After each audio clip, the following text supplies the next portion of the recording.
சமைச்சு போடணும். ஏன் நான் அவருக்கு தேவையானதை செய்யணும் இல்லையா? ஒருவேளை மனைவி சரியில்லாமல் இருக்கலாம். நாயே இந்த மனைவிக்கு நான் இந்த நிகழ்வுகளை நான் சொல்லுவேன். எனக்கு தெரிந்த இடத்துல அவர்கள் சொன்ன ஒரு சாட்சியத்தை அவங்களோட பகிர்ந்து கொள்கின்றேன். என்ன சாட்சியம் அப்படின்னா, அவர்கள் ஒரு செபஸ்தியாரின் திருவுருவத்தை தாக்கி இருக்கக்கூடிய அந்த வேண்டுதல் பேரை எந்த ஒரு பிள்ளைகளையும் அவர்கள் காக்கவில்லை. சிறப்பாக கொரோனா அந்த ஊரில் இருக்கக்கூடிய மக்களுக்கு எந்த ஒரு குழந்தைகளும் நிகழ்ந்து அதை யாரையும் தாக்கல. அது எங்க ஊர்ல கொரோனாவை யாருமே தாக்கல. ஏன்னா நம்முடைய புனித செபஸ்தியாருடைய திருவுருவத்தை தாங்கி இருக்கக்கூடிய அந்த வேண்டுதல் அவர்கள் செய்தார்கள் நம்பிக்கையோடு. ஒரு சிலருக்கு தெரிஞ்சிருக்கும். அப்போ அந்த இடத்திற்கு அந்த பங்கிற்கு ஒரு செபஸ்தியாரை வழிபட அங்கே இருக்கக்கூடிய மாணவர்களும் வருவார்கள். படிக்கூடியவர்களும் தன்னுடைய அந்த கஷ்டத்தை சொல்லிக்கொண்டு அழுது செல்வார்கள். இப்படிப்பட்ட தருணத்திலே ஒரு மனைவி அழுது கொண்டு பாதிக்கப்பட்ட உலகம் முழுவதும் அமைதி நிலவ மனிதர்கள் ஒருவரை ஒருவர் அன்புடன் ஏற்றுக்கொள்ளும் மனம் பெற ஆண்டவரை வேண்டுகிறோம்.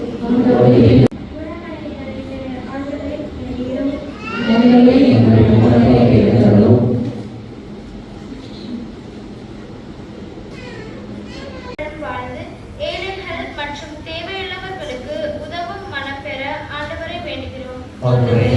குடும்ப கருத்துக்களுக்காக ஒப்பப்படுவோம். சிறப்பான விதத்திலே பொது தேர்வை எழுதி கொண்டிருக்கக்கூடிய குழந்தைகள் ஒவ்வொருவருடைய அந்த தேர்வு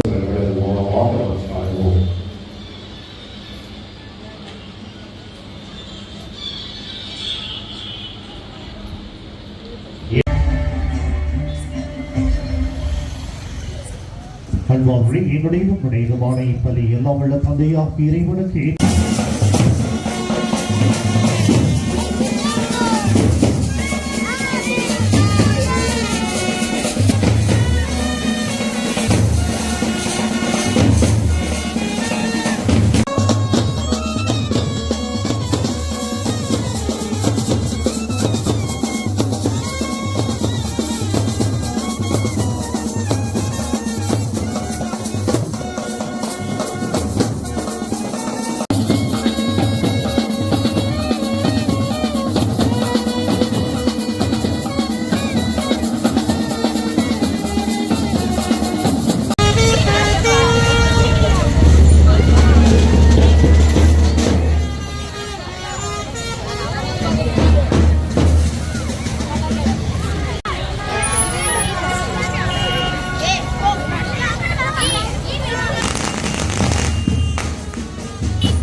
ஆசீர்வதிக்கப்பட்டவர்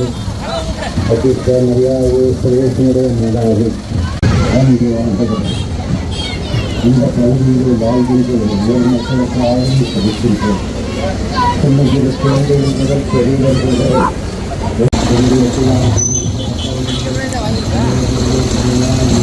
ஆசீர்வதிக்கப்பட்டவர்